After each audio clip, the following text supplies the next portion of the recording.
আমার দিকে। আমি তো এখানে কোথাও যাচ্ছি না। তুমি কেমন আছো? আলহামদুলিল্লাহ, আমি অনেক ভালো আছি। তুমি কেমন আছো?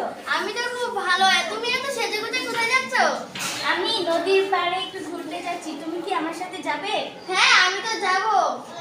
তুমি কি তোমার মার কাছে কিছু বলেছো যে তুমি যাবে আমার সাথে? না হলে তো তোমার আম্মু বকা দিবে তোমাকে। না, আমি তো কিছু বলিনি। আমার বাড়িতে নদীর পাড়ে। তাহলে চলো আমি মার কাছে বলে তারপরে যাব। হ্যাঁ চলো, তোমার মার কাছে যাই। আচ্ছা চলো। মা মা, আমি টিনার সাথে একটু ঘুরতে যাচ্ছি। আসসালামু আলাইকুম আন্টি, আপনি কেমন আছেন? আমি তো খুব ভালো। তুমি কে? তোমাকে তো ঠিক চিনতে পারলাম না। আন্টি, আপনার মেয়ের সাথে যে ছোটবেলায় অনেক খেলাধুলা করতাম, সেই আমি, মিনা। ও, চিনতে পেরেছি চিনতে পেরেছি। মা, আমি একটু যাই, মিনার সাথে ঘুরতে যাই। আচ্ছা যাও, বেশি দেরি করো না কিন্তু। ঠিক আছে আন্টি, আমরা চলে যাই। ওকে।